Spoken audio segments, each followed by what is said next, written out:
আসসালামু আলাইকুম ওয়া রাহমাতুল্লাহি ওয়া বারাকাতুহু। মুসলমান যুবকেরা, তোমরার জন্য একটা খুব জরুরি দোয়া নিয়ে আমি তোমার সামনে হাজির। আশা করি সব মুসলমান যুবকেরা এই দোয়াটা শিখার জন্য সবাই চেষ্টা করবা। তার কারণেই মানুষ এই যে কোনো জমানাত হোক, এই জমানাত বেশি যানবাহনে বেশি চলাচল করেন, যেমন বাইসাইকেল বা 4 চাকা গাড়ি, ট্রেন, ফ্লাইট ইত্যাদি। তবে আল্লাহ রাসূল মুহাম্মদুর রাসূলুল্লাহ সাল্লাল্লাহু আলাইহি ওয়াসাল্লাম এমন কিছু কর্ম আমরারে শিক্ষা দিছেন, যেগুলা কর্ম আমরারে দুনিয়াতেও বাঁচায়, আখিরাতেও বাঁচায়। যেগুলা কর্ম আমরা করলে মানুষ যদি আল্লাহ রাসূলের পথে এবং মতে চলে, তবে আল্লাহ দুনিয়াতেও বিপদ থেকে বাঁচাইবেন, আখিরাতেও বাঁচাইবেন।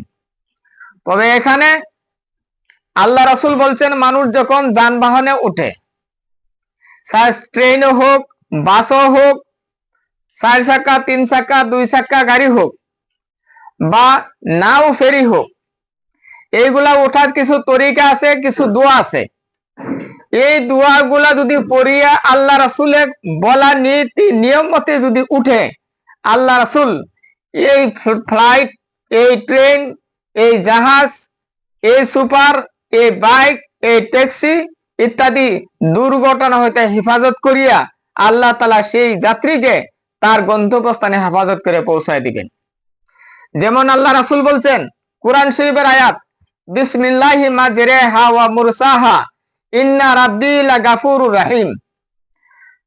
যানবাহনে উঠিয়া এই দোয়াটা যদি কেউ পড়ে, আরো আল্লাহ রাসূল বলছেন, বিসমিল্লাহি তাওয়াক্কালতু আলাল্লাহ লা হাওলা ওয়ালা কুওয়াতা ইল্লা বিল্লাহিল আলিয়্যিল আযীম।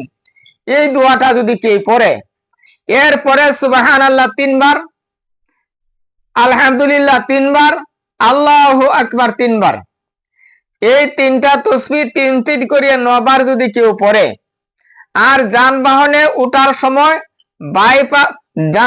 ওঠার সময় আগে ডাইন পা উঠাইতে লাগবে। কারণ আল্লাহ রাসূল বলছেন, যে কোনো কাজ, আহম কাজ ডাইন দিক থেকে শুরু হইতে হয়। তবে ডাইন পা উঠাইতে লাগবে বিসমিল্লাহ কইয়া। আর যানবাহনের সিটে বসার পরে এই দোয়াগুলা পড়বেন, বিসমিল্লাহি মাজরিহা ওয়া মুরসাহা ইন্না রাব্বি লাগাফুরুর রহিম।